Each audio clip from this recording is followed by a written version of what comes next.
नमस्कार दोस्तों, कैसे हैं आप सब। दोस्तों हमने कुछ इडियम्स एंड फ्रेजेस पहले डिस्कस किए थे। आज हम उसके आगे के इडियम्स एंड फ्रेजेस डिस्कस करने वाले हैं। चलिए तो शुरू करते हैं इडियम्स एंड फ्रेजेस। यहाँ पर पहली इडियम देखिएगा दोस्तों। पहली इडियम कौन सी है यहाँ पर? Take the edge of something. Take the edge of something का मतलब होता है किसी का प्रभाव कम करना या किसी का प्रभाव कम होना। आप देखिएगा take the edge of something का मतलब सेंटेंस में कैसे होता है।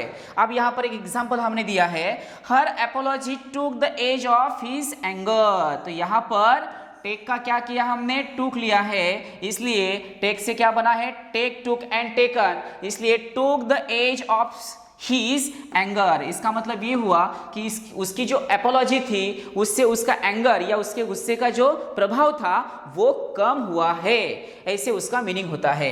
चलिए आया समझ में? Take the edge of something का मीनिंग क्या होता है? किसी का प्रभाव कम करना या प्रभाव कम हो जाना। आया समझ में? चलिए और एक इडियम यहां पर हम डिस्कस करते हैं, eight the end of the day. ये तो हम हमेशा यूज करते हैं दोस्तों।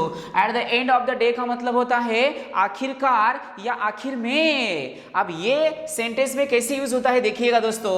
At the end of the day what matters is that you are safe. आखिरकार उस मैटर में आप कैसे निकले हो? तो सेफ निकले हो। तो लास्ट में या आखिरकार या आखिर में, ऐसे इसका मीनिंग होता है दोस्तों। किसका मीनिंग होता है? Eight the end of the day का मीनिंग क्या होता है? आखिरकार या आखिर में। ये आपको ऐसे रटना होगा दोस्तों, तभी ये आपके दिमाग में बैठ जाएंगे। आया समझ में? चलिए और एक हम इडियम डिस्कस करेंगे। यहां पर देखिएगा दोस्तों, सी आई टू आई ऐसे बोला है। सी आई टू आई का मतलब होता है एक दूसरे से सहमत होना या किसी के साथ एग्री होना। तो इडियम कौन सी है दोस्तों? तो यहां पर सी आई टू आई यानी एक दूसरे से सहमत होना या एग्री होना। तो इसका यूज सेंटेंस में कैसे होता है देखिएगा दोस्तों। We see eye to eye on the most important issues. यहां पर सी आई टू आई बोला है, इसका मतलब ये हुआ कि जो इंपॉर्टेंट इश्यू था उसके बारे में ये सहमत हुए है या एग्री हुए हैं। आया समझ में? तो चलिए और एक इडियम यहां पर डिस्कस करते हैं, डन फॉर। यहां पर है डन फॉर। देखिएगा दोस्तों, बोलते समय बहुत सारे लोग डन फॉर का यूज करते हैं और एग्जाम में भी बहुत बार ये पूछा गया है। तो डन फॉर का मतलब होता है कोई चीज बेकार हो जाना या खराब हो जाना। डन फॉर का मतलब क्या होता है? बेकार हो जाना या खराब हो जाना। अब इसका यूज सेंटेंस में कैसे होता है दोस्तों? देखिएगा यहां पर, his old TV is just about done for. His old TV is just about done for. इसका मतलब ये हुआ कि उसकी जो पुरानी टीवी थी या ओल्ड टीवी थी अब वो बेकार हुई है या वो खराब हुई है। आया समझ में? तो डन फॉर का मतलब क्या होता है दोस्तों? बेकार हो जाना या खराब हो जाना। ये आपको रटना पड़ेगा, ये आपको दिमाग में रखना पड़ेगा। चलिए और कुछ इडियम्स हम यहां पर डिस्कस करते हैं। ऑन द डॉट, ये तो हम हमेशा बोलते समय इसका यूज करते हैं दोस्तों। ऑन द डॉट का मीनिंग क्या होता है? सही समय पर या सही टाइम पर। अब इसका यूज सेंटेंस में कैसे होता है वो भी देखिएगा। यहां पर बोला है, we were asked to be at 10 on the dot, यानी बराबर 10 बजे। बराबर 10 बजे का मतलब यहां पर हुआ सही समय पर या एग्जैक्ट टाइम पर। ये इसका मीनिंग होता है दोस्तों। आया समझ में? चलिए और एक यहां पर इडियम डिस्कस करते हैं, keep somebody in the dark. Keep somebody in the dark. अब keep somebody in the dark का मतलब होता है किसी को धोखे में रखना। Keep somebody in the dark का मतलब क्या होता है दोस्तों? किसी को धोखे में रखना। अब यहां पर देखिएगा कि इसका यूज सेंटेंस में कैसे हुआ है।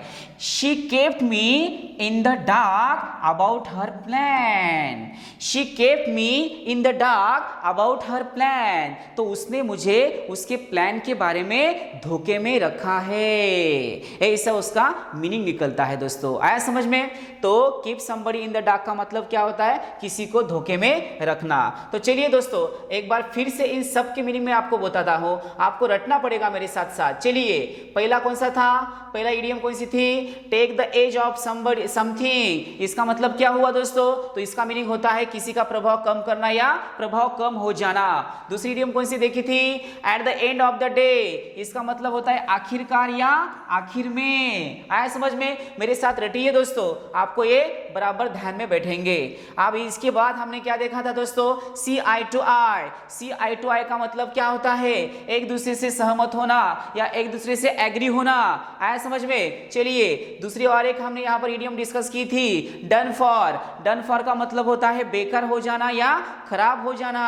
आया समझ में। और दो हमने लिए थे दोस्तों, चलिए यहाँ पर एक थी on the dot. On the dot का मतलब क्या होता है दोस्तों, सही समय पर। और लास्ट में ली थी हमने keep somebody in the dark. इसका मतलब होता है किसी को धोखे में रखना। तो ये आपको रटने पड़ेंगे दोस्तों, तभी आपके दिमाग में ये बैठेंगे। आया समझ में। तो चलिए दोस्तों यहाँ पर हम रुकते हैं, फिर मिलते हैं एक नए वीडियो के साथ। तब तक के लिए tata bye bye, see you, take care.